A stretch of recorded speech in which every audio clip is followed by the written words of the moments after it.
आप सभी का हमारे YouTube channel study segment group पे स्वागत है। तो आज हम एक पिछले क्लास का जो टॉपिक पढ़े थे उसके बारे में थोड़ा सा विस्तार से जानेंगे। तो सबसे पहले इसमें कुछ फॉर्मूला है जिसको हम जान लेते हैं वो क्या क्या है। हमने पिछले क्लास में बताया था कि एपी जो है सीक्वेंस एंड सीरीज जो है इसको तीन भाग में बांटा गया। पहला हो गया एपी, दूसरा हो गया जीपी, तीसरा हो गया एचपी। एपी तो आपको पढ़ना है जो कि पांचवा पार्ट है। जीपी एचपी के बारे में आगे पढ़ना है, लेकिन हमने पिछले वीडियो में बता दिया इंट्रोडक्शन के बारे में। एपी क्या होता है, जीपी क्या होता है, एचपी क्या होता है, जिसका वीडियो के डिस्क्रिप्शन में लिंक दे दिया जाएगा, जहां से आप पिछला वीडियो में देख लीजिएगा। अब इसमें कुछ फॉर्मूला है, सबसे पहले उस फॉर्मूले को जान लीजिए तो बनाने में सुविधा होगी। प्रॉब्लम जब बनाइएगा तो आसानी होगी।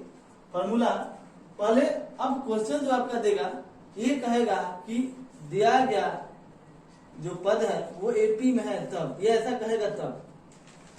अगर उसमें आपको सारांतर ज्ञात करना है, जिसको कहते हैं सीडी भी कर सकते हैं या आपकी किताब में डी भी दे सकता है। तो डी सीडी मतलब होता है कॉमन डिफरेंस। जैसे आपने साइंस में पढ़ा होगा कि सी भी कहा जाता है और डबल सी भी कहा जाता है, सेंटर ऑफ कर्वेचर या सेंटर भी कहा जाता है।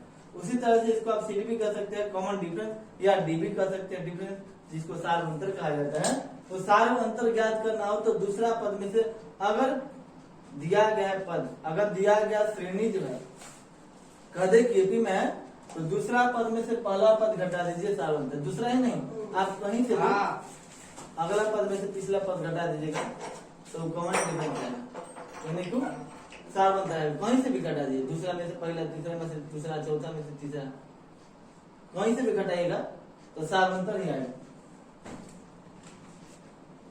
तो ये तो हो गया डी निकालने का। यहाँ से सीडी कहिए चाहे डी कहिए, कॉमन डिफरेंस या डिफरेंस। अगला नवा पद, अगर कोई पद ज्ञात करना हो तो कैसे ज्ञात कीजिए। दूसरा पद कह देगा कि ज्ञात कीजिए, तीसरा पद, चौथा पद, 18वां पद, 20वां पद, तो क्या कीजिएगा, ए में डी जोड़िएगा, कितना पद जोड़िएगा तो लंबा हो जाएगा। तो उसका फॉर्मूला होता है नवा पद ज्ञात करने के लिए, यानी कि 10वां पद, 11वां पद, 12वां पद ज्ञात करना हो, उसमें क्या दिया रहता है, उसमें आपका ए दिया रहेगा।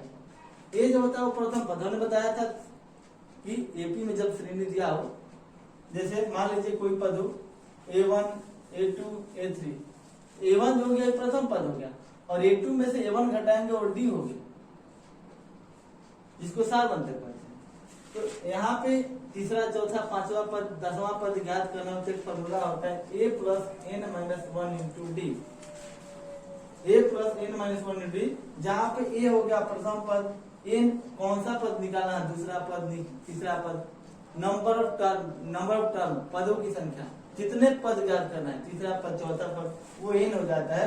और D अभी आपने पढ़ा कि D जो होता है कॉमन डिफरेंस, सार अंतर होता है। जैसे अगर श्रेणी दिया हो कि A = 2 है और D = 3 है तो सार, अगर पांचवा पद क्या होगा तो पांचवा पद A5 ज्ञात करना है, यानी कि n का मान 5 हो गया तो क्या करेंगे, A + n-1 × D, इसी फॉर्मूला पे रखेंगे। तो A हो गया 2, पहला पद हो गया, n हो गया। अब n कौन सा पद ज्ञात करना है तो पांचवा पद ज्ञात करना है। पांचवा पद क्या होगा, जैसे पहला पद 2 है तो ऐसे दूसरा पद, तीसरा, चौथा, पांचवा पद क्या होगा, दूसरा, तीसरा, चौथा, पांचवा पद क्या होगा, तो पांचवा पद में से घटा देंगे और डी हो गया सार अंतर। 2 × 5 में से गए 4 में से 12, जोड़ दीजिए 12 2 14। आप ऐसे क्या, अब ऐसे ज्ञात करेंगे तो ए में डी जोड़ेगा तो अगला पद होगा, क्योंकि इसमें से इसको घटाते हैं, समझिएगा, अगला पद से पिछला घटाते हैं, अंतर आता है, यानी इसमें जोड़ के इसको निकाल सकते हैं। 2 × 3 5, 5 × 3 8, 8 × 3 11, 11 × 3 14, यहाँ से भी 14 है, यहाँ पे हो जाएगा। अब आप ऐसे निकालेंगे तो लंबा निकालना पड़ेगा। 20वां पद कर देते A + 2 A + जोड़ते जाएगा उसमें तो बहुत ज्यादा लंबा हो जाएगा। तो इसीलिए फॉर्मूला आ गया A + n-1 × D, एक फॉर्मूला आ गया। अब इसमें क्या कीजिएगा, A प्रथम पद हो गया, n जो हो गया कौन सा पद है ये समझना है। फॉर्मूला तो याद हो जाएगा, लेकिन फॉर्मूले में समझना पड़ेगा कि A है कौन, n कौन है, D कौन है। सबसे मेन मुद्दा यही समझने वाला है। A क्या लिखेंगे, n क्या है, D क्या है, पहचान जाएगा तो सिंपल फॉर्मूला पे बैठा दीजिएगा, बना लीजिएगा। लेकिन सबसे मेन मुद्दा यह है कि फॉर्मूला आपको समझना पड़ेगा, पहचानना पड़ेगा कि n क्या है, यहाँ पे A है, A n क्या है, A क्या है, n क्या है, D क्या है। ए जो हो गया वो श्रेणी का पहला पद हो गया। ए कहीं भी ये दिया रहेगा वो प्रथम पद ही रह जाएगा। एन यहाँ पे एन जो कह रहा है वो कौन सा पद है, नंबर टर्म कौन सा पद, तीसरा पद ज्ञात कीजिए, चौथा पद ज्ञात कीजिए, आठवां पद ज्ञात कीजिए। तो आठवां पद एनवां पद ऐसे हो गया, पहला पद, दूसरा, तीसरा पद, चौथा पद, आठवां पद, 10वां पद, एनवां पद। तो एन जो हो गया वो नंबर ऑफ टर्म हो गया, पदों की संख्या हो गया। कौन सा पद हमें ज्ञात करना है, 10वां पद ज्ञात करना है कि 12वां पद ज्ञात करना है, वो एन हो गया, डी सार्वंतर हो गया।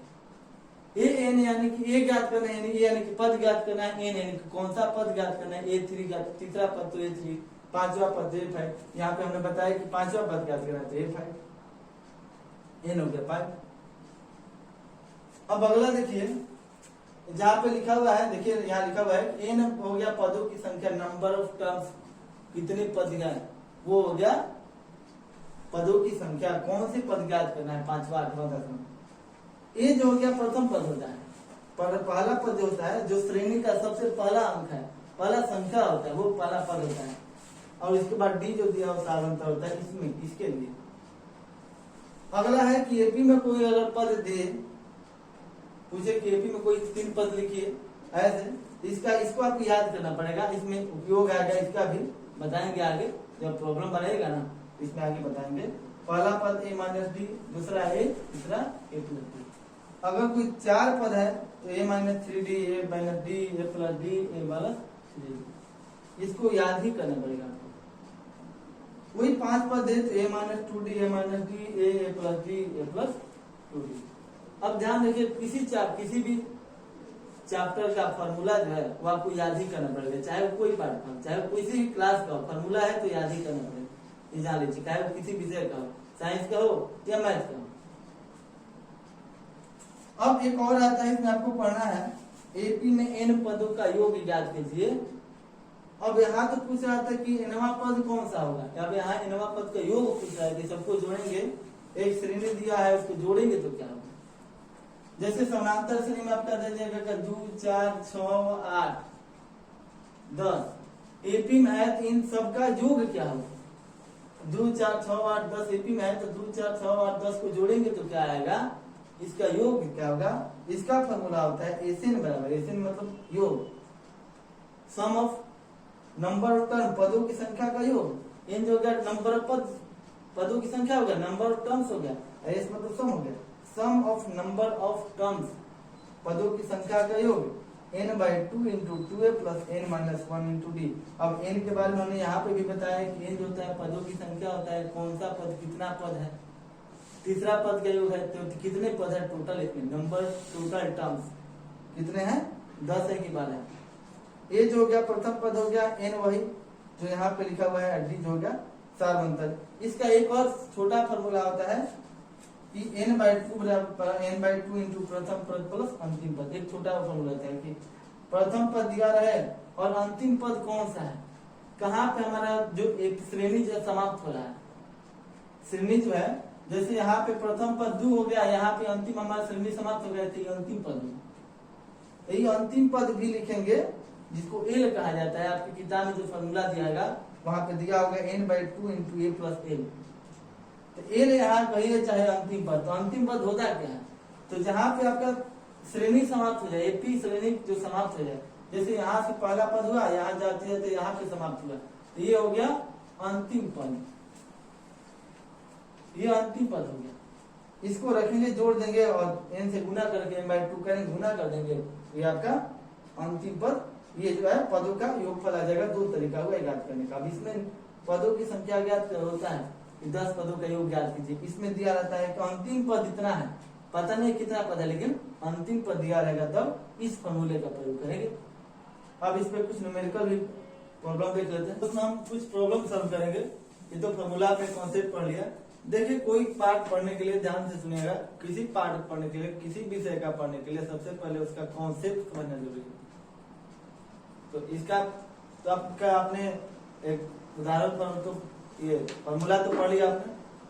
अब हम पढ़ेंगे, इस पे प्रॉब्लम पढ़ेंगे, तब क्लियर होगा कि फॉर्मूला पे यूज कैसे करते हैं।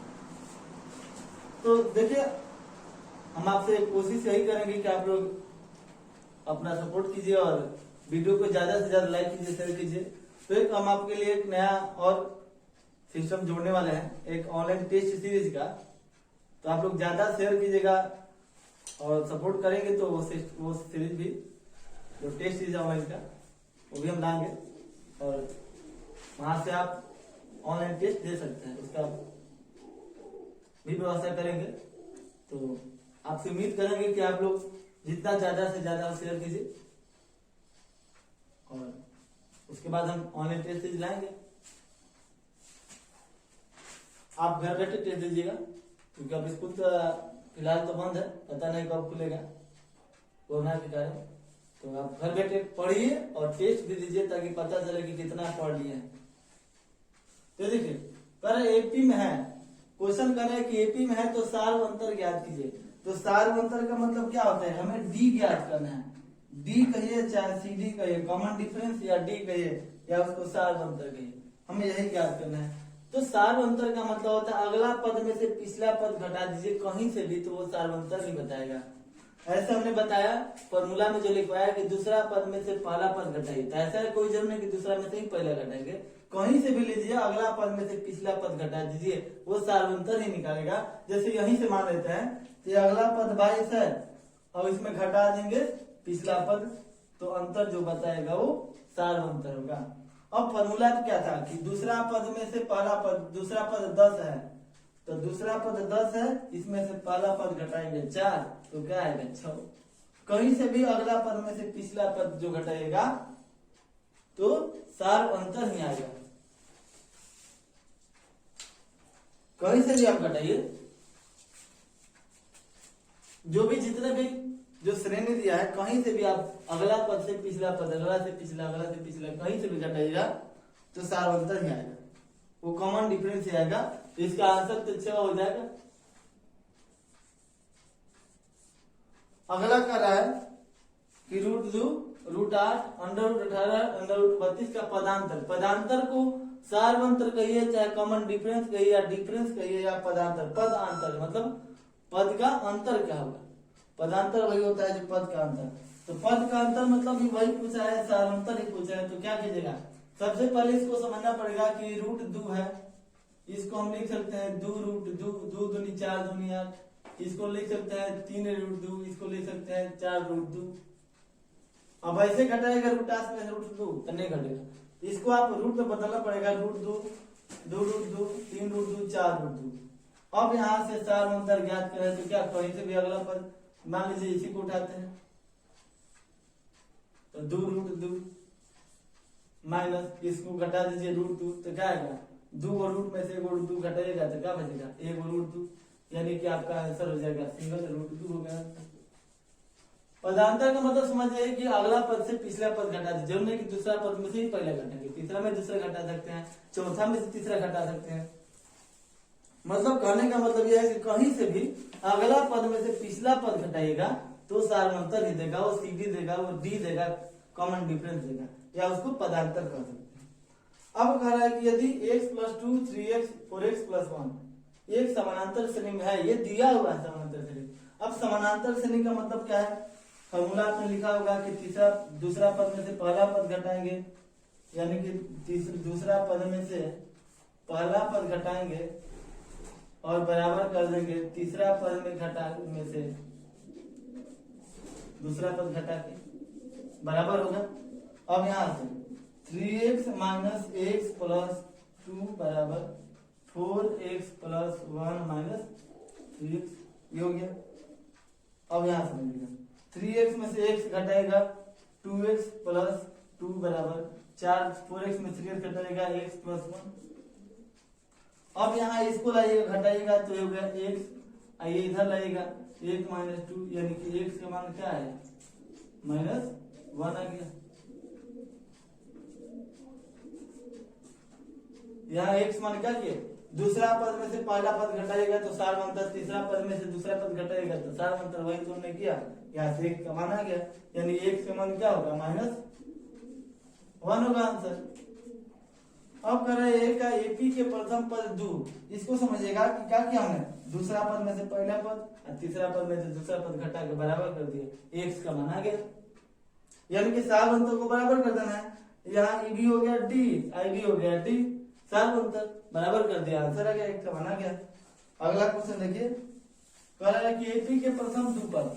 अब इसमें कुछ और हैं जो कि फॉर्मूला आपको आपकी किताब में भले ही न दिया हो, लेकिन कुछ और फॉर्मूला है जो अगले दिन पढ़ेंगे। उसमें एपी का प्रथम पद दिया है, तो प्रथम पद का मतलब दिया है कि ए बराबर दिया है 2, ए बराबर 2 दिया है, तथा सार अंतर दिया है। सार अंतर कहने का मतलब क्या है? कॉमन डिफरेंस, यानी कि डी दिया हुआ है 3। एपी के 3 पद, तो पहला पद तो ए होता है, तो पहला पद क्या हो गया। अब थोड़ा समझिए, A1, A2, A3 एपी में है, तो ए हो गया पहला पद, डी का निकालते हैं, A2 में से इसमें से घटाते हैं इसको, तो डी निकलता है।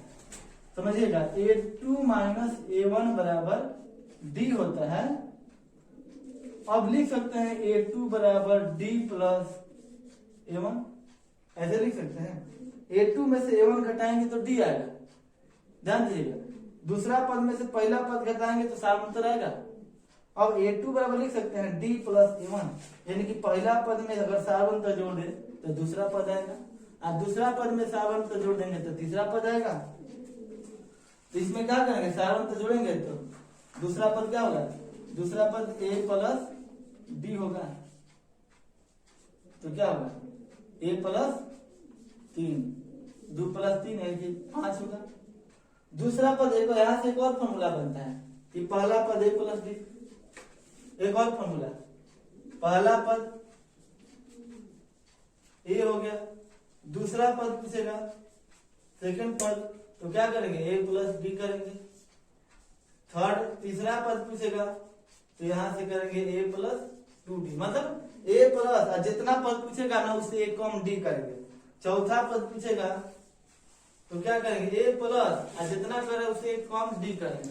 तीसरा पद, ये भी एक फॉर्मूला है जो कि नोट कर लीजिएगा, ये फॉर्मूला।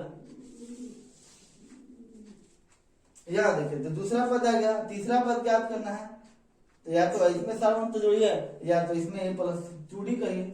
तो इसमें सार अंतर जोड़ेगा तो 5 और 3 8 हो जाएगा, ऐसे क्या करिएगा तो ए प्लस 2d, ये हो गया 2 गुने डी हो गया 3, 3 दूनी 6 2 8 आ गया। अगला 3 पद पूछा है, तो यानी कि एक और पद क्या करें तो 8 और 3 11 आ गया, यानी कि अगला 3 पद क्या होगा 5 8 11, इसका होगा आंसर। अगले 3 पद क्या होगा 5 8 5 8 11, ये 8 हो जाएगा। तो इस तरह से हम अगला कोई 3 पद 4 पद 5 पद कोई भी हो, अगला पद ज्ञात करो। 5 8 11। अगला क्वेश्चन कर रहा है कि प्रथम 200 प्रकृत संख्याओं का योग। तो देखिए एक फॉर्मूला होता है प्रकृत संख्याओं का योग, प्रकृत संख्याओं का योग, ये फॉर्मूला होता है n इंटू एन प्लस 1/2, जहाँ n जो होता है कितने नंबर ऑफ टर्म कितने 200 संख्याओं का पूछ रहा है। प्रथम 200 प्रकृत, तो 200 यानी कि n 200 हो गया, हाँ 200 प्लस 1/2, 2 से कटाइएगा तो 100 हो गया। अब क्या कीजिए 200 में 1 जोड़ दीजिए 201, और 100 से गुना कीजिएगा तो 2 0 बैठा दीजिए, ये हो गया। यानी कि 200 प्रकृत संख्याओं के, प्रकृत संख्याओं का योग का फॉर्मूला होता है n इंटू एन प्लस 1/2, याद रखिएगा n इंटू एन प्लस 1/2, एक डायरेक्ट फॉर्मूला होता है, इस पे याद कीजिए। या n/2 इंटू ए प्लस एल पर याद कर सकते हैं। देखिए एस एन योग पूछा है तो एस एन बराबर n/2 ए प्लस एल, यहां से भी याद कर सकते हैं। तो प्रकृत संख्या कहां से शुरू होता है 0 1 से, n/2, n कितना पद है तो 200/2, पहला पद क्या है 1 है, अंतिम पद क्या है 200 है, तो वही आ गया 200/2, 1 प्लस 200 वही आ गया। अब वहां से आप ज्ञात कीजिए चाहे यहां से ज्ञात कीजिए, बात एक ही होगा। यहां से भी नहीं तो एक और फॉर्मूला होता है n by 2 into 2a plus 1 में n minus 2a plus n minus 1 into D. अब वहां से ज्ञात कीजिएगा तो थोड़ा लंबा होगा। सबसे बढ़िया है कि आप ये फॉर्मूला याद कीजिए, n into n plus 1 by 2, इसका हो जाएगा 20,100। ये हो जाएगा। अब पूछ रहा है अगला क्वेश्चन देखिएगा कि अनुक्रम 5, 7, 9, 11 जो होगा इसका 33वां पद कौन सा पद 33 है? कौन पद 33 है? यानी कि पदों की संख्या पूछा है, नंबर ऑफ टर्म पूछा है कि 10वां पद 33 होगा कि 12वां पद 33 होगा, वो सब समझिएगा। कौन सा पद 33 है, ये नहीं पूछा है कि 8वां पद क्या होगा, इसमें पूछा है नंबर ऑफ टर्म्स, पदों की संख्या पूछा है। तो यहाँ पे क्या दिया है, अब n निकालना है तो फॉर्मूला क्या होता है, n बराबर a plus n minus 1 into D. Question में दिया क्या है, पहला पद 2 है, a बराबर 2 दिया है। d निकालना है तो पहला दूसरे में से पहले को घटाएंगे, 6 में से 2 घटाएंगे, d बराबर 6 माइनस 2 बराबर 4 हो गया। ये अंतिम पद हो गया। अंतिम पद मतलब कौन सा पद 82 है, तो अंतिम पद दिया है यानी n दिया है, an दिया है 82, हमें n निकालना है। तो फॉर्मूला पे बेटा ये an 82 हो गया, प्रथम पद 2 हो गया, n ज्ञात करना है, d का मान -1 है, d का मान दिया हुआ है 4। तो सबसे पहले 2 घटाइएगा तो 80 हो गया, भागा दीजिएगा 4 से बराबर n माइनस 1। अब भागा दीजिएगा तो बचेगा 20, एक बार जोड़ दीजिएगा इधर तक क्या होगा, n बराबर 21 हो गया। इसका मतलब यह है कि इसमें 21वां पद जो होगा वो 33 होगा, 21वां पद 33 होगा। समझिएगा ध्यान से कि ये हो गई तो ये हो गया, इसका अंतर ज्ञात कीजिएगा, 6 में से 2 घटेगा तो 4 हो जाएगा। कौन सा पद ज्ञात करना है, नंबर ऑफ टर्म्स ज्ञात करना है, कितने पद हैं इस श्रेणी में। और अंतिम पद दिया हुआ है 82 यानी an दिया हुआ है, तो an बराबर a plus n minus 1 into D पे रखिएगा, n का मान आ जाएगा। एक और क्वेश्चन है, अब देखिए इसको, ये क्वेश्चन आपका ये तो आ गया। अब ये क्वेश्चन देखिए, इसका n बराबर हो गया 21। अब इसको थोड़ा देखिएगा 33 का कौन सा पद दिया और कौन सा पद 82, दोनों एक ही क्वेश्चन है। थोड़ा सा एरर हो गया कि मैंने पढ़ा इसको बना दिया इसको, लेकिन ध्यान दीजिएगा दोनों में कोई अंतर नहीं है। ये कह रहा है कि अंतिम पद कौन सा पद 33 है, ये कौन सा पद 82, कॉन्सेप्ट एक ही है दोनों का, डिजिट का थोड़ा सा अंतर है। तो एक और सब ऊपर वाला समझ लीजिए, कौन सा पद 33 होगा, यानी इसमें भी पूछा है नंबर ऑफ टर्म कितने हैं, कौन सा पद 8वां पद 33 होगा या 10वां पद 33 होगा। तो पहला पद a दिया हुआ है 5, d निकालेंगे तो 7 में से 5 घटा देंगे 2 बचेगा, an हो गया, अंतिम पद दिया है an दिया है 33। तो फॉर्मूला an बराबर a plus n minus 1 into D, याद रखिए an दिया है 33, पहला पद दिया है 5, n माइनस 1, डी दिया है 2। तो सबसे पहले घटाएगा, तो घटाएगा 5 तो 28 है, 5 33 बराबर, अब 2 हवा से भागा दे दीजिए, इधर क्या कीजिएगा 2 से भागा दीजिएगा तो बचेगा n माइनस 1, 2 से भागा दीजिएगा 14, एक इधर जोड़ दीजिएगा तो n बराबर क्या हो गया 15। तो इस तरह से हम nवां पद कौन सा पद है ये ज्ञात कर सकते हैं।